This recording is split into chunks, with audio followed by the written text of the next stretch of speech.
Nikiyo kintu ushimira Big Fariya cyangwa se Mugani ese bijya no mutamu ndamwubaha kandi ndanamushimira cyane novuga ko ni intambwe mfise ari mu babisizemo uruhara rukomeye cyane kuva muri competition ya nanje ndaririmba kiri mu judge yarambwiye ati peti yango nubwo utotsinda iri higanwa ufise ibintu byinshi uzogera ko no wakomeza kwitwara neza no wakomeza gukora no wakomeza gushira umutima hamwe urukundo ukarushira imbere rero ico ndamukundira icavuze aranacerekana ambwiye nshira imbere urukundo nawe yanyeretse urukundo rudasanzwe novuga yuko ndanabimushimira cyane gose yakweretse urukundo gute Big Fizzo imumvo nyinshi cyane gose kuko nk'ubu je ndemerewe muri Bant Boy kuja kuririmba ata amafaranga mfise ndemerewe kuja kuri codinga buri ndirimbo yose ndonsa ataburyo urumva ko ni promotion idasanzwe si bose bayironga ndavuga uremere kuja muri Bant Boy gukora indirimbo kuri gratis ndavyemereye kwagusa ndetse n'ubundi buryo noba ntafise nkamwitura abumfashamwe neza cyane nongera akajambo kamwe kuri Big Fizzo rero yubawe cyane ebana Imana yamuduhaye imudutungire niko novuga amateka yiwe benshi bazoyavuga yarapfuye mugare ka agenda bivuga gihari wubawe mutama ebana Imana ikutuzigamira ikintu no gusabira icivuzo cambere nuko twowurira mu ijuru yaba ubuhanza ndadwapa hagashima na bamwe twita baganza abo turi kuri revumwe boss ndasekeza ndubuhidisi ndi nkoni Jesse ndegeza ndasinzi kazi yo ndimye ndakangaza nabandi hejuru bato ndugunyuza basi simenyegeza ni nk'abakonzi bose jewe ndogoroza nije ntavumye nka revenge kuri bake banzi nakunzwe nka X-Men je nyiganza buzuye stage babiri batatu no bajya nkapa ntago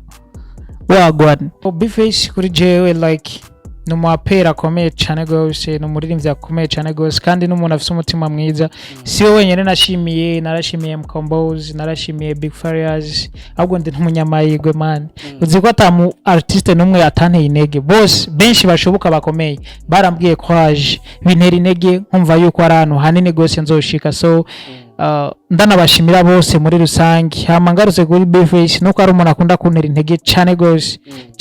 kandi nta gikorwa cyo wanje nakimwe atigera ashiramo comments yiwe avuga ati big up urashoboye kandi ebana uzoshika kure kuco nshoboye nzo gushigikira hama nkashima ni ikintu kiba gikomeye deja umuntu yagutanguriye tele abazi ahari bidondori mvuze sinzi ngira ngo benshi barabitahura basi ibinogo aho ushobora gutsitara ushobora kugwa rero mugiye akubwira ati nzo gushigikira wiyumvamwe yuko ni wagira hahanda zo kubwira ati kata ucenga urakomeza ni ikintu kiba gikomeye niyo mpamvu ndamushimira biva ku mutima cyane gose kabisa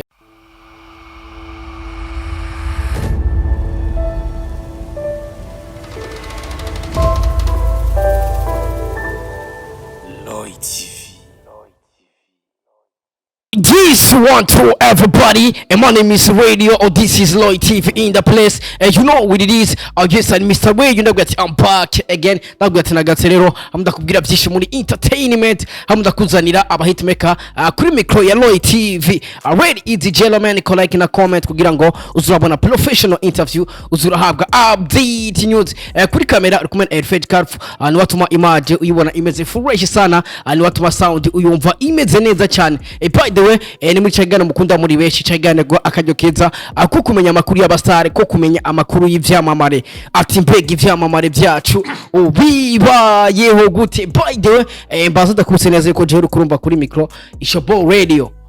papa wa promoter bose mu gihugu se wa promoter bose mu gihugu ata papa nta mwana kugira abe umwana habanza kubaho papa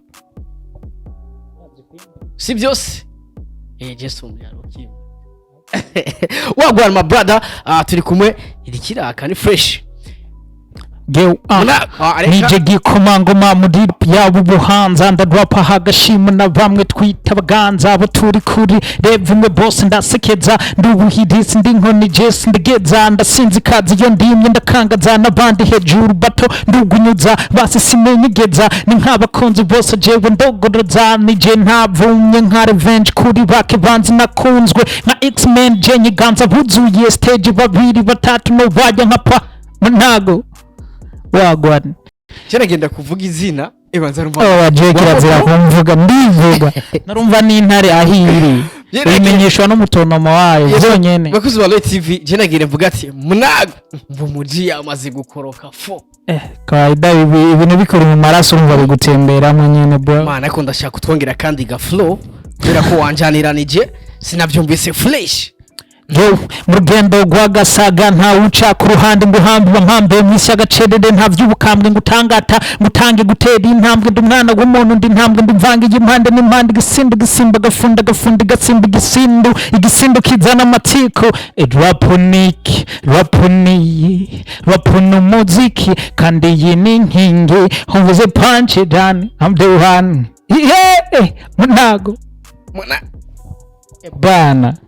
Kamanze ndabashimira kwanza abakunzi ba Light TV nagonyene ndabashimire cyane gose ndazi hariho benshi bari bifuza ko ndayibako na general vyifuza rero no musi icifuzo cabaye impamo so thank you so much ndi kumwe na se wabo ariko aravuga abaki mbe bavuza abaki abaplo okay se wabo plo cyane inzi ngo nabantu uzeye abaki abantu abarapa abantu uzeye abaki abantu uzeye abaki okay ikomeretse yagize bakuzi ba Light TV nko kubona rero ndi kumwe na munago ndibaza wamaze kuvyumva hari ukuntu avuga izina giwe rero je ntashoboye munago wagwa bagasindo this is rap yes brother ameze fresh by the way bana ameze neza cyane gose naco nagiriza uwiteka iyo wagiriza uwiteka bimeze gute nivyo nakunda niyo mpamvu ze katacu ndamwagiriza uko noba ndi kose uko noba ameze kose ntegerezwa kubishima by the way umunsi wagenze gute turiko turakora ikiganiro navuga ko ari mu masaa 6 by the way umunsi wagenze gute kuva mu gitondo bakugira kwaya masaha by the way kuri munago ni bien nubwo atari vya danger akenshi mvyuka iyo mvyutse mpera muri sport umuguru umunsi nayo nigeze nkora mugabo tu meze bien usivye ko nyine harakantu kaba kabura muri jewe ariko tu ni bien kabisa mbega umuraperi yari muhira bameze gute by the hari abantu bari umuraperi bakabaza ati umuraperi ni umuntu yifunga by the way umuraperi niba abantu nyene bakunda kuvuga fo right now so mu buzima busanze umurapper ni intelligent ya danje niyo muri ko murayaga ufise vyinshi umwungukirako kuko umuraperi akenshi n'umuntu akora ibintu afata n'umwanya wo kuvyiga wo kwiga ivyo ari mwarakora iyo uri kurafata umwanya wo kwiga ivyo ukora urumva ko twebwe akenshi isuka yacu n'amajambo inyundo n'amajambo rero ufata umwanya wo kuvomerera ururimi rwawe umwanya wo kuza kuvuga vya bindi bidakenewe mu kibano bisaba ko buri wenyene wifunze kawaida kwifunga ni bien kuko birafasha ni benshi banabikora kuko bituma ururimi rwawe ruvuga igikwiriye bidakwiriye nta mwanya wo kubivuga ubuhari so umurapper no umuntu muri kumwe bo wumva nyene mwogumana bitewe n'amajambo yiwe uko avuga uko abameze nanone utamuzo kwibaza ngo aragara kandi turabana b'imitima yimereye neza kabisa n'abamarayika baradukunda kabisa canke barabana baratwemera reka bo twangare twe tubafasha gushitsa iciza mwisi hari abantu benshi bazi ko abaraperi ati ntushobora kuba umuraperi utangura urumogi by the way hari benshi bumvise umuraperi umva kunywa ama-drogue menshi harimo urumogi abenshi si n'uburaperi gusa ahubwo bazi ko buri muririmbyi wese abanwa urumogi abagwira ibiki n'ibiki mugabo siko biri hariho benshi basanzwe atanubwo nka Bifesi nta rumoganwa nta n'inzoganwa bya Bifesi turabigarukako ni na post wakoze ivyo n'akarorero Bifesi nta rumoganwa sha ntaganwa oya kabisa nta n'inzoga urisi uzomubaze niya nakubwira ko arumwa zobari yakibitangura mugo ubu navyo afata kabisa ati rero ebana umurapper sinumurapper no muririmbyi ari we wese hariho benshi batabinwa ari umuntu usanga motivation yiwe iva mu vyabona je nkanje ikintu kimpa intege cyane n'amazi iyo ngoza agatize kanje mu gitondo nivyukiye ngaca mvutura urutiro rw'amazi cyangwa urutiro n'inusu ebana nirwa ameze fresh sana ibindi ntumbaze ibindi bivana n'umwanya wavyo mugabo ntabwo ari byo bidusupportinga niko navuga cenganje nta nivyo mfata deje kabisa outside ya music mbere ko tugaruka muri music gato reka tubanze tuje mu buzima busanzwe munago mu buzima busanzwe ni muntu ki brother munago ni muntu ki I'm so humble hama ikirenze ko je inyuma y'umuziki sanzwe ndumugranseri ko granisa biri muri manager kujya gukora intebe ibitanda ibintu nkene ivyo mugabo bigiranishije so mu buzima busanzwe sanzwe ndumuntu akunda ibintu byinshi cyane mu buzi bwari bwo bwose uko je n'ubuzi buke ntaciyemo novuga yuko ndi umuntu nk'abandi tu apare y'uwape yeah. Iyo uri ku kazi by the way nk'umusani abantu babona bagufata gute by the way? Ikintu ca mbere no kumenyerana, mumaze kumenyerana kandi ukamenya uko witwara mu bantu, uko bafata, buryo umuntu umufata, uko umuntu agufata bivana no kuba wamufashe. Nimba umweretse ko ari down ategerezwa gutinya nyene yamabona yuko uri musi ari musi yawe. Umweretse ko muri mwababana arakubana ukamwubaha muguma mwibaniye bien sana n'ubundi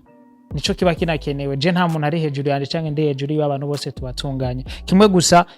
nsaba icubahiro akanyuba nkamwubahira ivyiwe, nimba atari umusana ataririmba nawe afise ibindi akora no mwubahira. Yeah. Haravuga ko umusitari aba akwiye kugara by the way adakwiye gukora akazi gatuma aja mu bivana no gutahura kw'abantu. Kugara bavuga si kwa kundi ngo ubone wari wese umuhonyoreko. Ukugara bavuga ni kwa kundi baba bavuze kwicubahiro ciwawe ukwiriye, ntabwo bari uguhonyora ku bantu kunogo. Kwicubahiro ni gute? Kwicubahiro ni kwa kundi nyene wo muntu nimba umubonye muvugishe mu mwanya bikwiriye, mu mwanya bidakwiriye ko muvugisha uhore ni cakindi cyo kubika ururimi. Kuvuga ni muri make no kuvuga gake gashoboka. Si kuvuga gake, urashobora no kuvuga kenshi mugu ukavuga ibikenewe ibikwiriwe muri uwo mwanya. Aba ari byo uvuga ibidakwiriye navyo urumva. Rero utabitahura acavuga ati wamugaye ko canke wagaye mugabo siko biba biri. Niye mpamvu yahisemwo kuririmba rap mwaka? Jesse ndirimba rap, ndirimba vyose tureke na hip hop. Je ndumuririmbyi ndirimba umuririmbyi ugerageje kumva niko tubayeho. Nararirimbye kandi ndahibongoza ndazi nta muntu we ataravyumvise aravuga ko ndanabishoboye. Muri turi mu bicumeruka ku bana arifatiye chorus warumvise yuko ijwi rigado so nsanzwe nkora vyose, ariko muri uno mwanya ndiko ndakora rap bivanye n'ubutumwa ashaka gushikiriza. Ko rap ni ikintu ushobora gutangamwo ubutumwa vyihuse, ugatanga ivyo ushaka gushikiriza mu mwanya mutoyi ubaho. Rero bivanye n'ivyo ndimwo na targets wanje muri uno mwanya, niyo mpamvu ndi gukora rap. Sinone mutangare ejo canke ejo ndiko nda yeah. Ariko hari abaraperi bagenzi banyu ntiwe ndavuga amazina aho bavuga neza yuko umuraperi wanyawe adakwiye guhindura injyana. Niko abitahura ngo aririmbe hip hop, ngo aririmbe R&B. Oya ubu kibaye umuraperi ubone ko abita. Urazi ko ari abantu bemera ko Imana ibaho, urazi ko ari abavuga ko itabaho none. Yego ariko iriho niko bitahura wewe. Hari undi umubwiye kwibaho no kugwana mwogwana. Rero ujya nawe avyumva kujya niko abitahura. Rero undi buri wese aremerewe kuvuga ko atahura ikintu. Birasanzwe. Ni bangaye bama batutse umukuru wacu w'igihugu, ariko urabona ko atagira mu kwitanga. Mugabo hariho benshi bavuga ati wapi iki niki, bivana n'ukuntu umuntu yumva ikintu. Si ngombwa tuvyumve kumwe. Kimwe gusa uko biri kose bivana n'intumbero y'umuntu. Je nkanje intumbero yiwanje kugira ndayishikeko binsaba kugwana n'ibintu vyinshi. Binsavye guhibongoza ndahibongoza kugira nshike kuri kimwe shaka gushikako. Binshavye kubandanya ndapa ko mu Burundi nta numwe yabansumvya kurapa. Nta numwe ndabisumvya, ariko naje nta numwe abinsumvya. Yego vraiment. Ngo wait gatoya. Aha mu Burundi nta numwe ansumvya kurapa. Nta numwe ndabisumvya, ariko naje nta numwe abinsumvya. Kura dushira gacu dukurayo. Oya nuko nyene uvyumva. Aradushira gacu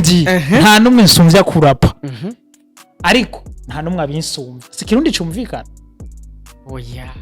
uradushirayo gacu dukurayo. Aha mu Burundi basi mu kirundi kiza ni kujya bakubwira ati umwana utavyaye ntuzamubwire ati no gukubita, ahubwo vuga ati ngo tugwane.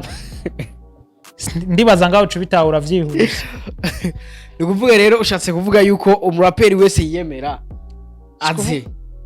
azi tugwane. Kugwana k'umuraperi ni nanje navyo wait gato gusa wumva bikeneye avuga ati jengira ndamwisinye munago. Reka tubivuge neza. Rega uriko urabivuga nabi. Ni kuvuga mu ijambo rimwe ushatse ndabivuze nabi gute? Ubivuze nabi gute? Mu ijambo rimwe ushatse kuvuga yuko umuraperi wese ngaha mu Burundi ari ready azi mukore competition. Icyangere uguruye siko ndabivuze. None babwi niko wabivuze ko babishaka ni bien, kuko wavuze ati umwana utavyaye ntuvuga ngo ndagukubite, ahubwo uvuga ngo tugwane. Rero umuntu yumva ko arenza abandi no kugeza kuri munago avuga ati nkeneye kumushira hasi nazi. Aho cubitahura bien kuri hip hop. Kuri hip hop reka duhere ku wa mbere utamuze kuvuga nazi. Hariho Fabirove yabikubwiye ko abikeneye ndiko ndaguha akarorero no yakubwiye ko abishaka ndiko ndavuga aba rapper ngaha mu Burundi hariho Fabilo navuze ubishaka hariho Kingorongoro uzubanza mu telefone umubwira ati munago wowe ukeneye yuko muhana uwo ari we wese umuraperi wewe wumva yuko yoba afise akantu muri jewe afise akangonongono kuri jewe yumva ko akurusha yumva kwandusha hama umubwire ati munago wowe ukeneye yuko muhana muri rap canke yuko muhana battle niyumva niyakubwira ati je ujya mupite ndamushaka uzoca umubwira aje kuri mic hama nanje umpamagara umunsi wose uzombwira ati hari wabonetse kuri mic ingo zoca nkoroka kizimba sawa bakuzi ba Loy TV kino kiganiro je ndacemeye okay je ndacemeye ino battle je ndayemeye suni murayihabwa by the way bro ko tayari sawa je nakubwiye ko ndanguje fighter sinanguje urugamba ubwo uzokumva ati je shagwangana munago ni wazo warutanguje kandi nigane warutanguje ko none ntabwo bamfise ko uvuze ati wumva yemera nazi nikanda bibira kabanga ubwo nivya nashaka baza ari benshi ku buryo vyibuze uzonzanire nka bane dutonde ngaho nka bane uzoburonse bazoba babishaka ce tuja ngaho kuko je nakomejwe n'urugamba kandi umwami burya akomezwa n'intambara sindi umwami mugabo burya ugiye kubiraba muri game ya hip hop nabandane no yoba ari na je nyoboye abami ukavuga none bukebuke sindi umwami muri rap nije usanga nyoboye abami niwe wosanga urumva nturi siri oya sindi siri kubera ko harakabura abura ikirere ikibura ndacakirondeza kibazo bari bien fresh mnago ariko mu rugamba rwa hip hop bo babikeneye kabisa ndi ready uri ready sasa iyo kurandika hip hop giye kuraba kumwene wandika by the way bitandukanye n'abandi barapera uko bandika biga mnago iyo ari karandika indirimbo iyi focusinga kubiki by the way ikintu ca mbere sinkunda disi sinkunda kudisingana suko nabishoboye hari indirimbo yanje ya disi urigera wumva Fise zike mugabo hafi ya zose ni live kandi ubuzima ndirimba jemba nkunda nandika ikintu wari wese aza gukuramwe ico kimutekerera ntuzotangare n'ubuzonyisi nyangwa je turape nzorapa ivyo kumuhanura gusa we wazane wambwa waki mugabo ndamuhanure wewe ave havuze ati muze na micro nciye ntanga so je ndakunda cyane guhanura Fise ibintu byinshi namenye mu buzima nize nabayemwo kandi hariho abantanguriye kubibamwe mugabo vyabuze ingene babishikiriza basi bigirira ikimaza abandi je rero kenshi ndimo ndandika nico ni focusinga kugira ngo nabandi babibayemo babone yuko bashobora kubivamo canke n'abazobizamwo bazobone ko ari ababibayemo mugabo babivuyemo nabo nyene bibatera icizere cyuko bo bivamwo ukeneye kuvyumvira ja kuri YouTube wanje kumviriza one day ukumviriza niko tubayo ukumviriza turi mu bicu ukanumviriza ndagenda so ni indirimbo za gusanga hafi ya zose uragira ikintu ugenda ukuye ukavuga ati iki cimvure cuno muhungu kirarashe ego kabisa so ni focusinga kuri ivyo ikintu cogirire kimaro ubundi kimazi ubundi hip hop nga mu Burundi ubona ifatwa gute cyangwa hip hop mu Burundi numudiho ugeze kuri level iya ugiye kuraba ndazi kuva ugitangura kuririmba haraho wabona hip hop iri nuno mushi hip hop muziki w'u Burundi cyangwa se muri industry ya 257 ubona ari umudiho umeze gute by the way ubona n'umudiho n'umudiho je ku ruhande rwanje hip hop niwo novuga se w'imidiho yose nga mu Burundi kuko ugiye kuraba n'aba big artist aba superstar dufise nga mu Burundi hafi ya bose badugijwe na hip hop bageze aho bageze kubera hip hop ugiye kuraba Big Farious yahereye muri hip hop yagiye kugera kure basi novuga nivo mushinge ni hip hop ba Bface ba Sadbi ugiye kuraba bench mu Burundi hip hop niyo yabadugije bashira ku rundi rwego so je navuga yuko ari ikintu kiri ku rundi rwego ni kwa kundi nyene tu iyo umuntu ashaje umusokuri yamaze gusaza biragoye kumutuma gusenya kandi biranagoye ko yoja kubaka ngo ibiki nibiki kuko deja abari ni nkuko basi no guhakarorera hip hop ni nka kidumu hama indi midiho nabo bastare bakurikira ugiye kumviriza aba the best mu Burundi ni gake wo kugira bumva bavu bacishijemo kidumu impamvu bamucisha mu suko ari munsi yabo ahubwo baraba bakavuga ati rijya zina giwere arengeye kuja muri aba niko kwirwa turarishiramo uwari wese aragiyumvira rero hip hop je niko ndayifata hari abantu zamva ngo nta kirimwo ngo ntaki mugugiye kuraba niwo nyina hip hop no mudiho urenze yindi midiho mu Burundi kuko niwe wafashije gukuza abandi bose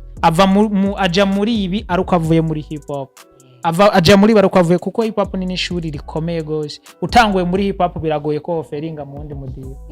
ariko by the way tukiri ngaho nyene hari abaraperi benshi bavuga ati muri hip hop nta mafaranga ariyo aho ubona benshi bahinduye imidiho by the way ndavuga nka Afise on the floor asa n'uwahinduye umudiho gatoya Alvin Smith Lavash bose basa n'abahinduye umudiho ugiye kuraba abaraperi benshi guhindura umudiho si kuvuga araba rap uno munsi ntibakibikora guhindura si kuvuga ngo n'amafaranga makeyi ngo ntiyinjiza ngo ntigire iki guhindura bivana n'intumbero y'umuntu ariko batanga amafaranga makeyi kuri wewe nangaye arabaraperi makeyi kuri wewe nangaye makeya ni 50 francs 50 francs kuri we niwe makeya yeah. Okay none uvuze ngo urimo amafaranga makeya baronka 50 francs ikibazo benshi nkubaza why not bahindiye umudiho wa hip hop okay niyo mpamvu rego ndakubwira sikumva y'amafaranga ni target buri wese abafise intumbero ashaka gushika kuvuga rero mu Burundi hazogera igihe dusanga atabura tugifise kubera ko gute kandi batanguye hip hop si kuvuga ngo nuko babihevye irega bafise intumbero nabikubwiye nimba afise intumbero yo gushika ku kintu runaka agakora hip hop kamugeza hagati akavuga ati kugira nshike kuri kijya kindi nuko nokora iki ategeza kugikora uko yamaze kubona ko ari cyo cyamufasha gushika ashaka none agikoze umufata nkande niwe yabishatse azica impamvu abikoze rero nibo bonyene basanzwe bari muri hip hop canke baduza ari bo bonyene bahari hari benshi je natanguye kuva kera uzura bisa namugenga abapeti benshi n'abahasira batanguye kera cyane bari basanzwe bahari rero kawaida mu buzima niko bimeze niyo mpamvu hariho gupfa no kuvuka umwe aragenda uwundi akahaseruka biragoye biroroshe kuba uwa mbere ariko biragoye kwa muri uwa mbere muri inosi ico coco gisanzwe gihari nimba bagiye ni kugira baye kibanza abandi kandi kuba bagiye swa ngo ntibabishoboye cyangwa nuko batabikunda bafise imvo zabo n'intumbero yabo bashaka gushikako ya bisigura ko na Munago rero nawe nyine azohindura rap aje muri urban ndashobora bisigura ko nawe uje muri hip hop kugira ngo ushikire R&B sico bisigura R&B biroroshe kurusha hip hop wari wese yoyitanguriramwe mugabo uhereye muri hip hop nta mudeho numwe wa munani uwa bari mu rap nyawe urazi impamvu bavuga rap rap ni R na B sivyo ugiye kubitandukanya ni ijya rap iri muri R hama B ni ijya ni R&B mu bisanzwe ijya rap ni ijya page muri rap ariko ni R&B byose hamugiye kubiraba ni blues and jazz so abenshi banavuga batabitahura uzi kurapa ubuzi no guhibongoza man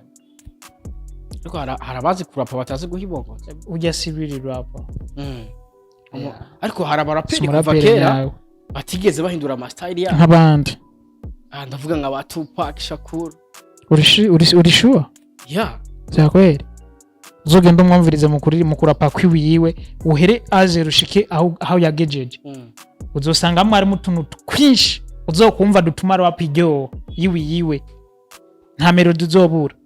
aya yes kabisa ariko twigire ku ndirimbo yiwe shasha by the way bro let's go freestyle bwa tuje ku ndirimbo yawe shasha indirimbo imeze fresh twaca mu nzira z'amawa tugwana cyane makaturubawa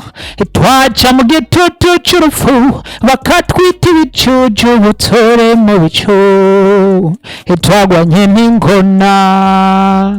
harabariwe tubona twarenze imihora twari y'ibikona wasuzugura utazica nzova mwejoha amajambo karunda umura ngo nduwe mwikane vohuro musura yunamura ukambona ku yindi devo mwatubonye twoza urushanga ntimuzi uko twonje ishamba twatungwana uruto nyanga imbeba zikidukanga moni fise n'izo nteri nyoni nimupingesa amahigwe kuba twageze buhinde twashinze umushinge twazanye ikidundi ngikundisha abandi bakindi badenga ibihumbi bamenye umubindi n'inyama y'ikindi naho nzi nk'umukayidi jenda umunyabigwi sinkikangwa no kwitwa umuragizi James Ratsuname I don't care naho ubonye tumuniganye twaca mu nzira z'amawa ntago wikeneye gendera kuri YouTube sindahiririmbe hose by the way n'indirimbo yitwa gute brother turi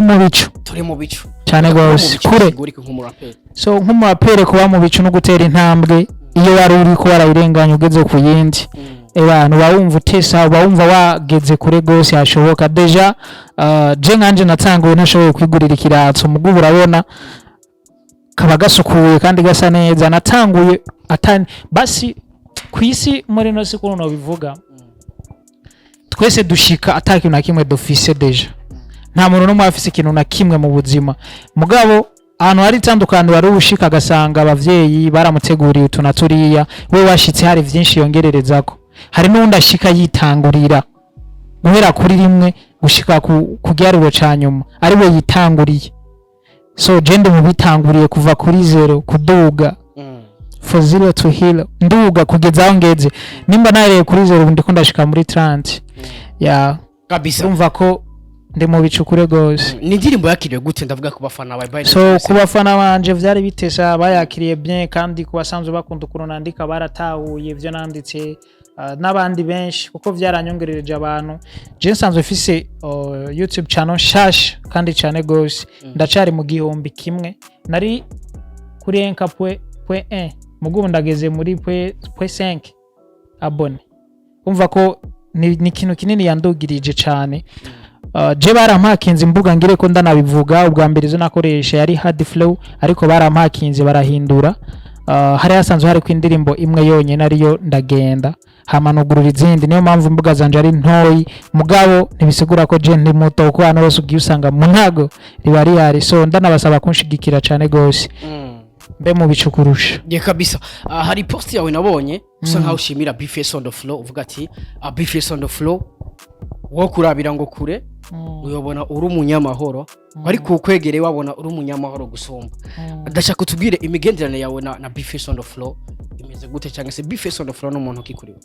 so Bface kuri jewe like numapera akomeye cyane gose numuririmbyi akomeye cyane gose kandi n'umuntu afite umutima mwiza si we wenyene nashimiye narashimiye Mkombozi narashimiye Big Farias ahubwo ndi n'umunyamahirwe man uzi ko atamu artiste numwe yatanteye intege bose benshi bashoboka bakomeye barambwiye courage bintera intege nkumva yuko ari ahantu hanini gose nzoshika so ndanabashimira bose muri rusangi hama ngarutse kuri Bface nuko ari umuntu akunda kuntera intege cyane gose kandi nta gikorwa canje na kimwe atigera ashiramo comment yiwe avuga ati big up urashoboye kandi ebana uzoshika kure kuco nshoboye nzo gushigikira hama nkashima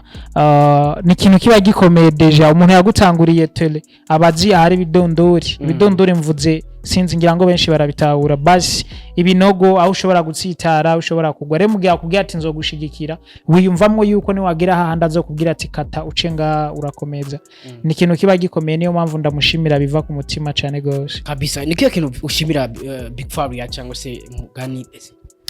bijya n'umutamu ndamwubaha kandi ndanamushimira cyane novuga ko ni intambwe mfise ari mu babisizemo uruhara rukomeye cyane kuva muri competition ya nanje ndaririmba kiri umujaji yarambwiye ati peti yango nubwo utotsinda iri higanwa ufise ibintu byinshi uzogera ko niwakomeza kwitwara neza niwakomeza gukora niwakomeza gushira umutima hamwe urukundo ukarushira imbere rero ico ndamukundira icavuze aranacerekana ambwiye nshira imbere urukundo nawe yanyeretse urukundo rudasanzwe novuga yuko ndanabimushimira cyane gose yakweretse urukundo gute Big Fizzo imumvo nyinshi cyane gose kuko nk'ubu je ndemerewe muri Bant Boy kuja kuririmba ata amafaranga mfise ndemerewe kuja kuri codinga buri ndirimbo yose ndonsa ataburyo urumva ko ni promotion idasanzwe si bose bayironga ndavuga uremerewe kuja muri Bant Boy gukora indirimbo kuri gratis ndavyemereye kwagusa ndetse n'ubundi buryo noba ntafise nkamwitura abumfashamwe neza cyane nongera akajambo kamwe kuri Big Fizzo rero yubawe cyane ebana imana yamuduhaye imudutungire niko novuga amateka yiwe benshi bazoyavuga yarapfuye mugare ka agenda bivuga gihari wubawe mutama ebana imana ikutuzigamira ikintu no gusabira icivuzo cambere nuko twahurira mu ijuru kabisa ego ne wano abyoshe ngira ngo kurusha ibindi byose bibaho n'ivyabayeho indirimbo Big Fizzo yakiriye gute indirimbo turi mu bice yakiriye neza cyane kabisa ego kuko siwe wenyene ni benshi bayikunze bitewe nibirimwo ni benshi la Victoria iboro kandi ugiye kuyumviriza irerekeye no kuba star cyane gose kuko sina star gusa sina star n'abantu bose burya umuntu wese afise aho yavuye buri muntu wese bivanye naho yavuye nimba wahora atakaza ufise mugabo ukaronka ikinga ukanyonga ukaba taxivero bishime ufise intambwe wateye nimba wahora atacu ufise ukaronka ikintu runaka gishime rero nk'abastare bobo ebana turi mu bicu kurushaho niyo mpamvu buri wese aremerewe kuvuga ko ari mu bicu aremerewe kuririmba ijya ndirimbo kuko yaciye akomeye kugira shika aho yageze yaraciye mu mahwa menshi yaragwanye n'ibintu byinshi ingona ariko ndavuga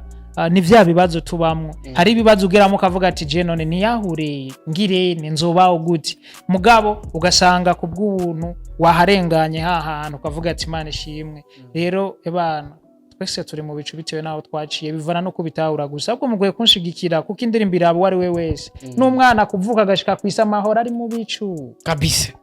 wazo mpamvu gitana nago yo wagwan my brother ni rap imeze fresh by the way ku ruhande rw'iwanje nanje ndavuga ati big up sana bro shout out to you ni indirimbo imeze fresh nimba utarayiraba agenda kuri YouTube channel wandike turi mu bicu nago mu Kirundi ntibikugora ni mu nago indirimbo imeze fresh ndimbo ifaka video kameze neza indirimbo rero yanditse fresh ikirenze ko ni indirimbo iririmbitse neza by the way big up sana brother thank you mbere ko dusozera akajambo bwira abafana muri rusange by ikintu nobwira abafana cyambere ebana munshigikire kandi mu bishire mu rukundo ntimushiremo gukompara ngo nakarakaze ngo nakarakaze twese nta numwe adakaze kimwe gusuma wese afise igihe ciwiwe ugiye kuraba hari abantu benshi bari ya mega hit adasanzwe muga muri no mwanya atari bo afise abandi nanjewe jo ushobora kungirengagiza no musi mugabe jo gacu usanga nije nyoboye kandi mugihe nyoboye ukaza kumfukamira je sinzo gutera ishuti mugabo tuzobigufasha ivyo nsavye muganzo kakwibutsa kandi ndagakwibukije n'igikomere kidasanzwe mugihe wase kunshigikira ngo ndi down mugukaza gushaka kunyishira ko nageze hejuru so fasha uwari we wese nubwo yobasho ari hasi canke ari hejuru kuko ntuze jo hiwiwe ngire ko ndanabasaba